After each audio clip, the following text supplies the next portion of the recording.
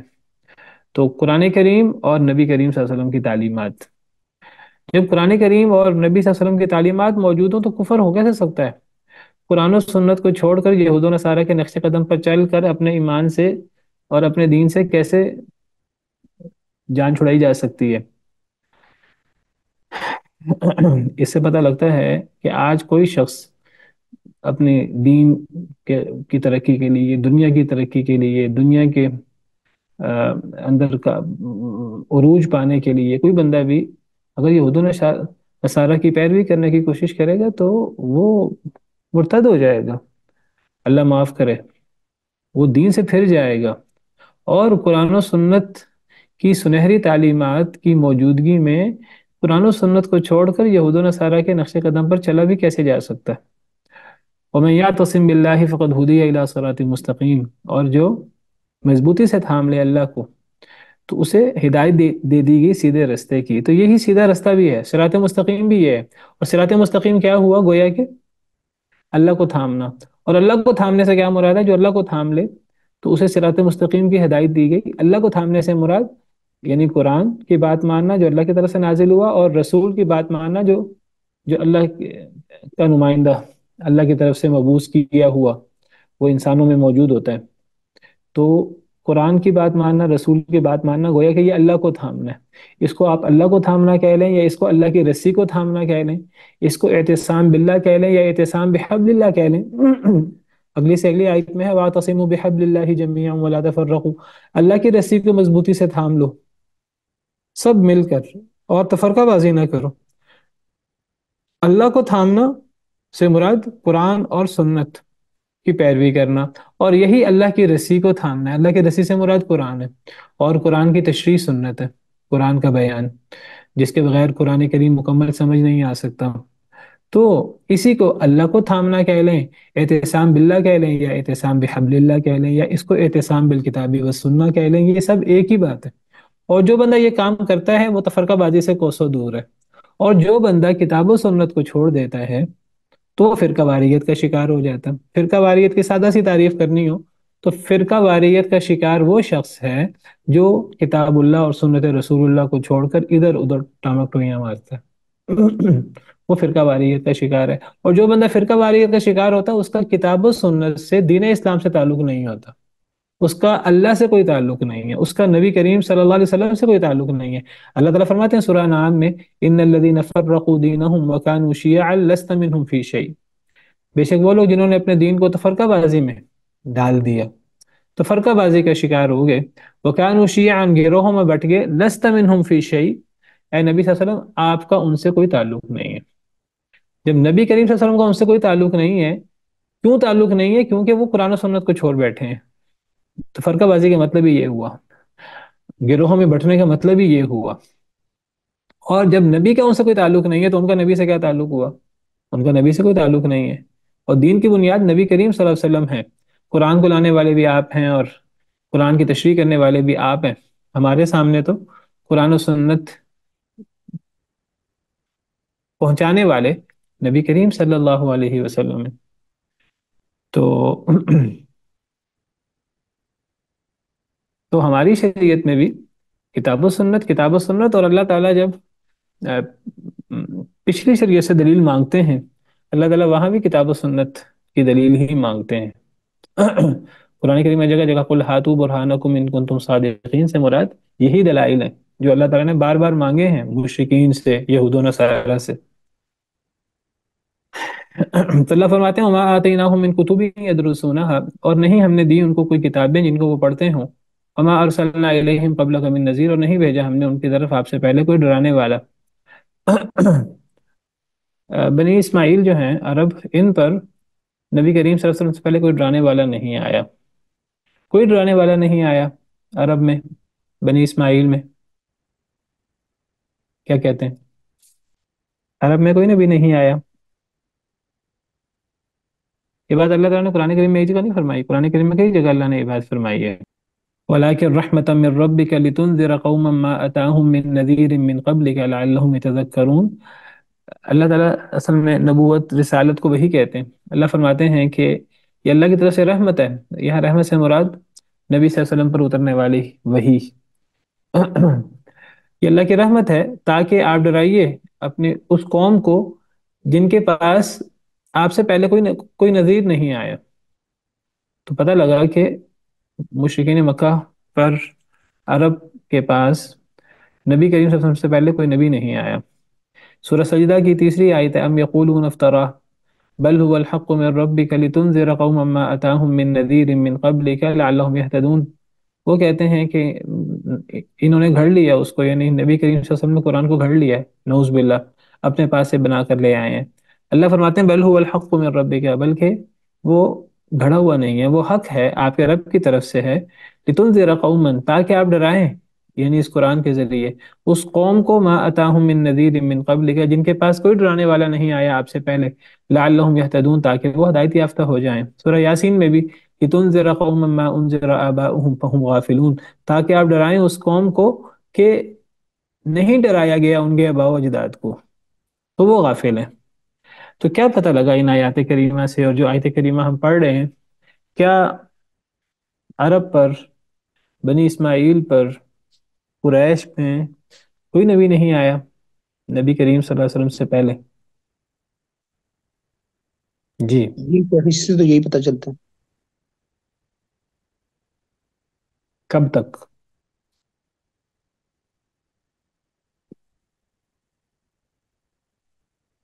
واللہ عالم. سیدنا اسماعیل علیہ السلام تک گویا کہ کوئی نبی نہیں آیا. سیدنا اسماعیل علیہ السلام مبعوث ہوئے تھے اور وہ ان کے لیے نبی تھے، تو ان تک کوئی نبی نہیں آیا ان میں. تو وہی تعلیمات سیدنا اسماعیل علیہ السلام کی، سیدنا ابراہیم علیہ السلام کی، وہ جاری تھی. اور ان کا دعویٰ بھی یہ تھا قریش کا، یہ سب سیدنا اسماعیل علیہ السلام کے خاندان میں سے ہیں. حدیث مبارکہ میں آتا ہے نبی کریم صلی اللہ علیہ وسلم نے فرمایا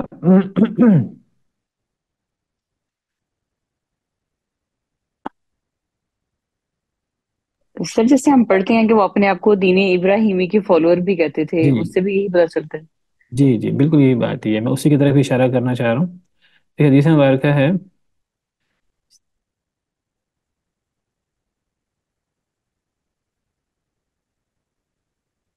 یہ حدیث ہے صحیح مسلم کی. ان اللہ اصطفى کنانۃ من ولد اسماعیل، اللہ تعالیٰ نے حضرت اسماعیل علیہ السلام کی اولاد میں سے کنانہ کو چن لیا. واصطفى قریشا من کنانہ، اور کنانہ کی اولاد میں اللہ تعالیٰ نے قریش کو چن لیا. واصطفى من قریش بنی ہاشم، اور قریش سے اللہ تعالیٰ نے بنی ہاشم کو چن لیا. واصطفانی من بنی ہاشم، اور اللہ تعالیٰ نے مجھے چن لیا بنی ہاشم سے. تو یہ صحیح مسلم کی حدیث ہے. اس سے پتہ لگتا ہے کہ نبی کریم صلی اللہ علیہ وسلم بنی ہاشم سے ہیں، اور بنی ہاشم یہ قریش کی اولاد ہیں. اور قریش جو ہیں، جن کا اصل نام فہر بن مالک تھا، وہ کنانہ کی اولاد میں سے ہیں. اور کنانہ جو ہیں یہ سیدنا اسماعیل علیہ السلام کی اولاد میں سے ہیں. تو یہ نبی کریم صلی اللہ علیہ وسلم کا جو سلسلہ نسب ہے، جو سیدنا اسماعیل علیہ السلام تک جاتا ہے، وہ سلسلہ نسب اس وقت سیدنا اسماعیل تک تو ہمارے پاس موجود نہیں ہے. سیدنا اسماعیل تک ہمارے پاس موجود نہیں ہے، لیکن کم از کم 22 جو نبی صلی اللہ علیہ وسلم کے جد امجد ہیں، ان تک وہ سلسلہ نسب اتفاقی طور پر موجود ہے نسب کی کتابوں میں. امام بخاری نے بھی صحیح بخاری میں وہ نسب ذکر کیا ہے نبی کریم صلی اللہ علیہ وسلم کا. وہ نسب کیا ہے؟ محمد بن عبداللہ بن عبد المطلب بن ہاشم بن عبد مناف بن قصي كلاب بن مرة بن كعب لؤي بن غالب بن فهر بن مالك بن نضر بن كنانة بن خزيمة بن مدركة بن نزر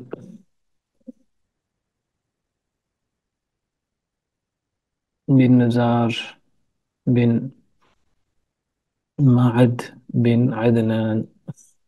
شاید یہ ہے مجھے جو یاد ہے ابھی. محمد بن هاشم بن مناف بن قصي بن كلاب بن مرة بن كعب بن لؤي بن غالب بن فهر بن مالك بن نضر بن كنانة بن خزامة بن مدركة بن إلياس بن نزلة بن مضرع. والله أعلم. بہرحال یہ 1 2 3 4 5 6 7 8 9 10 11 12 13 14 15 16 17 18 19 20 21. پہل مجھے یہ یاد ہے یہ عدنان تک جو نبی کریم صلی اللہ علیہ وسلم کا نسب ہے نا یہ متفق علیہ ہے. اس کے آگے پھر سیدنا اسماعیل تک آگے کئی اجداد آتے ہیں ان میں اختلاف ہے کافی زیادہ مورخین میں. یہاں تک اتفاقی ہے. تو اب یہ عدنان یہ تو اسماعیل علیہ السلام کی اولاد میں سے ہیں. ان کے بیٹے ماد ہیں ان کے بیٹے نزار ہیں اس طرح کر کے. تو یہ آپ کو نظر آ رہا ہے یہ سکرین؟ جی سر آ رہی ہے. جی جی. اس میں اب کنانہ جو ہے نا یہ چنے ہوئے ہیں کنانہ.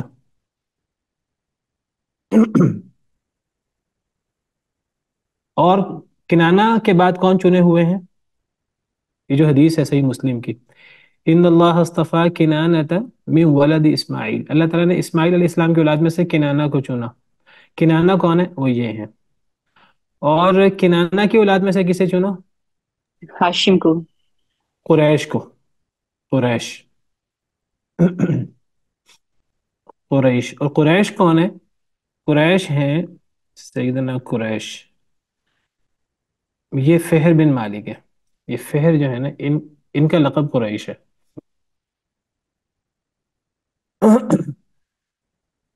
کنانہ کی اولاد میں سے قریش کو چنا اور قریش کی اولاد میں سے اللہ تعالیٰ نے کس کو چنا؟ بنی ہاشم کو. بنی ہاشم کون ہے؟ یہ ہاشم کی اولاد ہے نبی کریم صلی اللہ علیہ وسلم کے پردادا.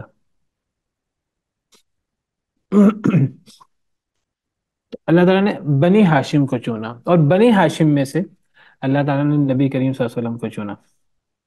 تو نبی کریم صلی اللہ علیہ وسلم جو ہے سیدنا اسماعیل علیہ السلام کے اولاد میں سے. تو گویا کہ سیدنا اسماعیل علیہ السلام تک کوئی نبی نہیں آیا بنی اسماعیل میں. بنی اسماعیل میں سے ایک ہی نبی آئے ہیں نبی کریم صلی اللہ علیہ وسلم. تو لمبا عرصہ بنی اسماعیل تک کوئی نبی نہیں آیا. یہ مراد ہے واللہ عالم کہ ان کے پاس آپ سے پہلے کوئی نبی نہیں آیا یعنی لمبا عرصہ. یا قریش جو ہے قریش تک کوئی نبی نہیں آیا. یہ جو سارے کے سارے عرب لوگ تھے نا وہ سارے کے سارے یہ فہر بن مالک کی اولاد ہیں تقریباً. مکہ کے لوگ سارے کے سارے تقریباً وہ قریشی ہیں. قریش مکہ کہا جاتا ہے انہیں. تو قریش کے سارے لوگ یہ فہر بن مالک کی اولاد تھے قریش کی. تو ان کی اولاد کو قریش کہتے ہیں. میرے پاس ان کا نسب بھی موجود ہے وہ میں آپ کے ساتھ شیئر بھی کر دوں گا. میرے پاس ایک سلائیڈ میں موجود ہے. ویسے یہ اتنا نسب آپ کو یاد ہونا چاہیے ہر بندے کو یاد ہونا چاہیے. نبی کریم صلی اللہ علیہ وسلم سے محبت کا تقاضا اور آپ کے آباء و اجداد اور آپ کا نسب کم از کم ہمیں جو متفق علیہ ہے وہ یاد ہونا چاہیے. میں آپ کے ساتھ شیئر کر دوں گا انشاءاللہ گروپ میں. اگر میں نے نہ کیا مجھے یاد کروا دیجیے گا ڈسکشن گروپ میں شیئر کر دوں گا آپ کے ساتھ. تو بنی حضرت اسماعیل علیہ السلام تو کوئی نبی نہیں آیا. یہ سلائیڈ ہے یہ میں آپ کے ساتھ شیئر کر دیتا ہوں. میرا تھوڑا سا مسئلہ ہے واٹس ایپ کا میں لیکن آپ کے ساتھ شیئر کر دیتا ہوں انشاءاللہ. تو اس میں نا یہ 21 پشتوں تک نبی کریم صلی اللہ علیہ وسلم کا نسب نامہ موجود ہے. تو بہرحال حضرت اسماعیل حضرت ابراہیم علیہ السلام کی اولاد میں سیدنا اسماعیل ان کی اولاد میں کوئی نبی نہیں آیا. نبی کریم صلی اللہ علیہ وسلم تک ایک ہی نبی آئے ہیں جو سب نبیوں کے سردار ہیں. اور جو دوسری لڑی تھی سیدنا اسحاق علیہ السلام کی اور ان کے بیٹے سیدنا یعقوب جن کا لقب اسرائیل ہے. تو اسرائیل کی اولاد میں بنی اسرائیل میں بہت سارے ہزاروں نبی آئے پھر بادشاہ بھی آئے. تو یہی حسد مار گیا یہود و نصارہ کو. انہوں نے کہا کہ یہ بنی اسرائیل وہ شہری لوگ تھے اور ان میں بادشاہت بھی گزری اور نبوت بھی گزری. کوئی کہ دین کے اعتبار سے دنیا کے اعتبار سے ہر لحاظ سے وہ اپنے آپ کو بڑا کچھ سمجھتے تھے، اور وہ بنی اسماعیل کو جانگلی اور دیہاتی اور بدو سمجھتے تھے. یہ سارے عرب لوگ ہیں، جنگلوں میں رہے ہیں ہمیشہ، اور ان میں کوئی نبی بھی کوئی نہیں آیا، کوئی دنیاوی طور پر بھی کوئی زیادہ نعمتیں اور زیادہ شہرت ان کی نہیں رہی کبھی بھی. اللہ نے ان میں نبی کو بھیج دیا، تو یہ ان سے چیز برداشت نہیں ہوئی اور وہ ایمان نہ لائے، حالانکہ وہ نبی کریم صلی اللہ علیہ وسلم کا انتظار کر رہے تھے. تو یہ مطلب ہے واللہ عالم کہ ہم نے آپ سے پہلے ان کے پاس کوئی کوئی ڈرانے والا نہیں بھیجا. واضح ہے، کلیئر ہے. جی شیخ. جی آگے چلتے ہیں پھر. وكذب الذين من قبلهم وما بلغوا معشار ما آتيناهم فكذبوا رسلي فكيف كان نكير. اور جھٹلایا ان لوگوں نے جو ان سے پہلے تھے. وما بلغوا معشار ما آتيناهم، اور نہیں یہ لوگ پہنچے. کون؟ یہ قریش، مشرکین مکہ. یہ نہیں پہنچے معشار ما آتيناهم، 10واں حصہ اس کا جو ہم نے انہیں دیا تھا. فکذبوا رسولی، تو انہوں نے جھٹلایا میرے رسولوں کو. فکیف کان نکیر، بس کیسا تھا میرا عذاب. نکیر اصل میں نکیر ہی تھا. را کے نیچے زیر اس بات کی دلیل ہے کہ آگے یا تھی، یا متکلم، وہ محذوف ہے. تو فکیف کان نکیر. تو اللہ فرماتے ہیں وکذب الذین من قبلہم، ان سے پہلے لوگوں نے بھی جھٹلایا تھا. یہ اکیلے جھٹلانے والے نہیں ہیں. ان سے پہلے بہت سارے لوگوں نے جھٹلایا. اور یہ نہیں تھا کہ ان کو بڑا مان ہے اپنے مال و دولت پر، اپنے اقتدار پر، اپنی دنیاوی ترقی پر اور دنیاوی عقل اور فہم پر، بصیرت پر، ان کو اپنی عقل مندی پر بڑا ناز ہے. جی ہمارے ساتھ بہت زیادہ لوگ ہیں، ہم بڑی تعداد ہیں، یہ مسلمان تھوڑے سے ہیں، ان میں جو لوگ مسلمان ہوئے ہیں وہ غریب قسم کے لوگ ہیں، اور اس قسم کے الزامات وغیرہ لگاتے رہتے ہیں. یہ سورہ سبا کے اندر آپ دیکھیے کہ کافی دیر سے موضوع چل رہا ہے مال و دولت کا، اور اس پر تفصیل سے میں نے روشنی ڈالنے کی کوشش کی کہ یہ مال و دولت ہونا، اقتدار ہونا، دنیاوی نعمتیں، یہ کوئی اللہ کے ہاں کوئی عظمت کی، کوئی اللہ کے ہاں مقرب ہونے کی کوئی دلیل نہیں ہے. قریش ہمیشہ اپنے آپ کو بڑا عقل مند اور بڑا ترقی یافتہ اور ہم عقل مند لوگ ہیں، ہم مالدار لوگ ہیں، ہم اقتدار والے لوگ ہیں، ہم عقل و بصیرت والے لوگ ہیں، یہ غریب قسم کے لوگ ایمان لانے والے، ان کی کیا حیثیت ہے، ان کا ہم سے کیا مقابلہ ہے، تعداد ہماری زیادہ ہے، ہمارے ساتھ اتنا جتھا ہے، یہ وہ. تو اللہ فرماتے ہیں کہ تمہارے پاس کتنا ہی مال کیوں نہ ہو، تمہارے پاس کتنا ہی اقتدار کیوں نہ ہو، تمہارے پاس دنیاوی عقل و فہم کتنا ہی کیوں نہ ہو، تمہارے پاس جتھا کتنا بڑا کیوں نہ ہو، اللہ فرماتے ہیں کہ صرف تم نے نہیں جھٹلایا، تم سے پہلے لوگوں نے بھی جھٹلایا تھا. ان سے پہلے لوگوں نے بھی جھٹلایا تھا، اور یہ لوگ نہیں پہنچے 10ویں حصے کو جو ہم نے ان سے پہلے لوگوں کو جنہوں نے جھٹلایا تھا ہم نے ان کو نعمتیں دی تھی. یعنی یہ تو ان کو فخر اور غرور یہ کرتے نہیں تھکتے کہ ہم اتنے مالدار، ہم اتنے اقتدار والے، ہمارے پاس اتنی دنیا کی نعمتیں، ہم اتنے معزز، اور یہ غریب قسم کے لوگ، غلام قسم کے لوگ، ایمان لانے والے، یہ ہمارا مقابلہ کرنے کو آگے ہیں. اللہ فرماتے ہیں کہ تم سے پہلے لوگ وہ تم سے بھی 10 10 گنا زیادہ آگے تھے مال و دولت کے اعتبار سے، دنیاوی عقل و فہم کے اعتبار سے، اقتدار کے اعتبار سے، صنعتی سائنسی ترقی، زراعت کی ترقی وغیرہ کے اعتبار سے، نہریں اور باغات وغیرہ کے اعتبار سے ہم نے قوم سبا کا حصہ بھی پیچھے پڑا ہے. تو پچھلے لوگوں کے پاس بڑی دنیا کی نعمتیں تھیں. دنیا کی نعمتیں اس بات کی دلیل نہیں ہے کہ یہ اللہ کے مقرب ہے، اللہ کے ہاں ان کا کوئی مقام ہے.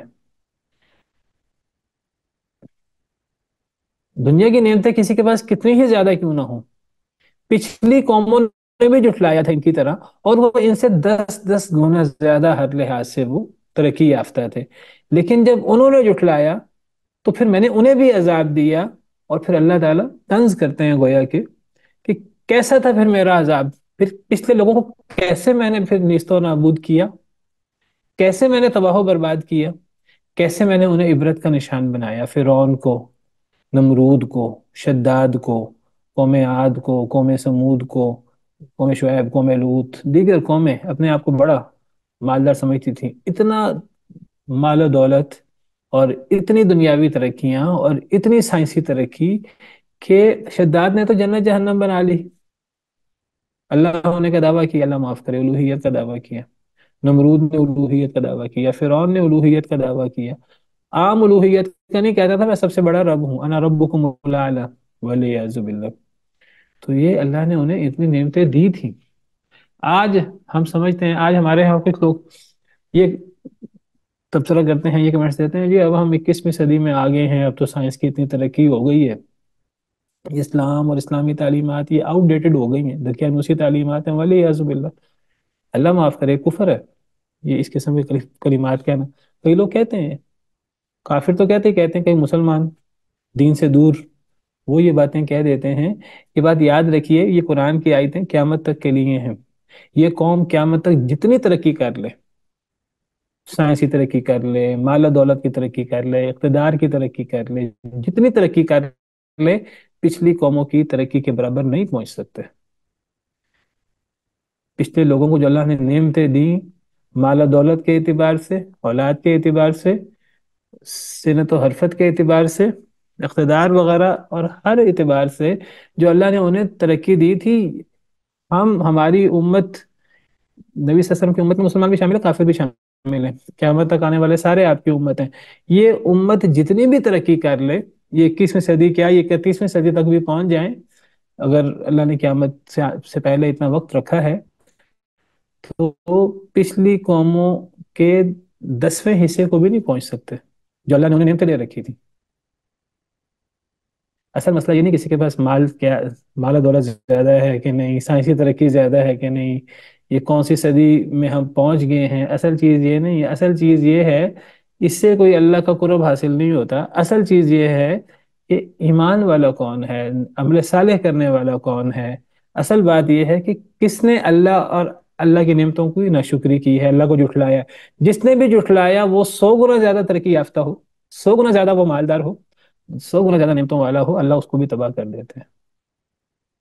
یہی اللہ فرما رہے ہیں کہ اے قریش، کبھی مسلمانوں کو تھوڑا سمجھ کر انہیں ہلکا نہ لینا. یہ نہ سمجھنا کہ وہ تھوڑے ہیں لہٰذا ان کی کوئی حیثیت نہیں ہے.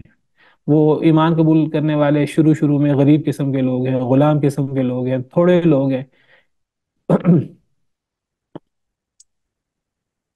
قرآن میں کہا اللہ تعالیٰ نے، ام یقولون نحن جمیع منتصر، کیا یہ کہتے ہیں ہم زیادہ لوگ ہیں، ہم غالب ہوں گے. اللہ فرماتے ہیں کہ تم سے پہلے فرعون کے پاس بھی بڑا جتھا تھا، قوم عاد قوم سمود کے پاس بھی بڑا جتھا تھا، بڑی نعمتیں تھیں. تو یہ نعمتیں اللہ کے بالمقابل کوئی فائدہ نہیں دیتی. جو بندہ بھی اللہ کی نافرمانی کرتا ہے وہ تباہ و برباد ہو کر رہتا ہے. پچھلی قوموں کو 10 گنا زیادہ نعمتیں ملی. صرف قریش سے نہیں، ہم یہ نہیں کہہ سکتے قریش تو بڑے وہ دقیانوس قسم کے لوگ تھے، تو پرانی قومیں ان سے 10 گنا زیادہ ترقی یافتہ تھیں. اب تو ہم ان سے 100 گنا، 1000 گنا زیادہ ترقی کر چکے ہیں، تو ہم تو ان سے آگے نکل گئے ہیں. اب تو اللہ تعالیٰ ہمیں شکست نہیں دے سکتے، والعیاذ باللہ. یہ آیتیں صرف قریش کے لیے نہیں ہیں، یہ آیتیں قیامت تک کے لیے ہیں. قیامت تک ہم جتنی بھی ترقی کر لیں دنیا کی، اللہ نے پچھلی قوموں کو ہم سے 10 گنا زیادہ ترقیاں دے رکھی ہیں دنیاوی. لیکن جب انہوں نے اللہ کا انکار کیا، قارون نے، نمرود نے، فرعون نے، حامان نے، شداد نے، تو اللہ نے انہیں بھی تباہ کر دیا. تو یہ قریش اور بعد والے کس کھیت کی مولی ہیں؟ تو اللہ تعالیٰ فرماتے ہیں کہ اصل چیز ہے اللہ کی تکذیب، اللہ کی نعمتوں کی تکذیب. جو بھی تکذیب کرے گا اللہ تباہ و برباد کر دیں گے، نام و نشان تک مٹا دیں گے. تو کئی فکان نکیر، پس کیسے تھا میرا عذاب. نکیر نکرا سے ہے، نکرا کہتے ہیں اجنبی چیز کو، تو اللہ کا عذاب اجنبی ہوتا ہے، نامانوس ہوتا ہے، کوئی بندہ پسند نہیں کرتا. تو نکیر سے مراد عذاب. بس کیسا تھا میرا عذاب، یہ طنز ہے اللہ تعالیٰ کے. قل انما اعظکم بواحدہ، اے اللہ کے نبی صلی اللہ علیہ وسلم آپ فرما دیجئے سوائے اس کے کہ نہیں، میں تمہیں نصیحت کرتا ہوں ایک ہی نصیحت، میں تمہیں ایک ہی نصیحت کرتا ہوں. یہ ایک ہی نصیحت بہت بڑی نصیحت ہے. ہمارا وقت ختم ہو رہا ہے، آپ نے اس نصیحت پہ غور کرنا ہے. یہ کیا نصیحت ہے؟ یہ اتنی بڑی نصیحت ہے، یاد رکھیے کہ یہ نبی صلی اللہ علیہ وسلم فرماتے ہیں میں تمہیں ایک ہی نصیحت کرتا ہوں. میری ایک نصیحت کو اچھی طرح اللہ تعالیٰ حکم دے رہے ہیں، اے نبی آپ اعلان کر دیجیے. اور یہ جو دعوت کا انداز ہے، میں تمہیں ایک نصیحت کرتا ہوں، یہ اللہ نے نبی کو حکم دیا یا نبی صلی اللہ علیہ وسلم نے قریش کے سامنے رکھا؟ وہ ہے کہ قرآن میں یہ انداز رکھا گیا کفار کے لیے، اور یہ انداز ہر نبی نے اپنی دعوت میں اختیار کیا ہے۔ یہ کیا انداز ہے؟ اس پہ آپ نے غور کرنا ہے۔ کہہ دیجئے میں تمہیں ایک ہی نصیحت کرتا ہوں، اور وہ نصیحت کیا ہے؟ ان تقوموا للہ مثنا و فرادا، یہ کہ تم کھڑے ہو جاؤ اللہ کے لیے دو دو یا ایک ایک، مثنا دو دو، فرادا اکیلے۔ دو دو لوگ کھڑے ہو کر غور کرو، یا ایک ایک بندہ کرے، تم مت تفکرو، پھر تم غور کرو۔ یہ جو دنیا کی نعمتوں میں تم مگن ہو گئے ہو اور تم اللہ سے دور ہو گئے ہو، کبھی اکیلے بیٹھ کر، کبھی دو دو بندے بیٹھ کر غور کرو زندگی کے مقصد پر، اللہ نے کیوں پیدا کیا، اللہ نے اتنی بڑی کائنات کیوں بنائی، یہ جہان رنگ و بو، یہ نعمتیں، ذرا غور کرو۔ ما بصاحبکم من جنہ، نہیں ہے تمہارے ساتھی کو کوئی جنون۔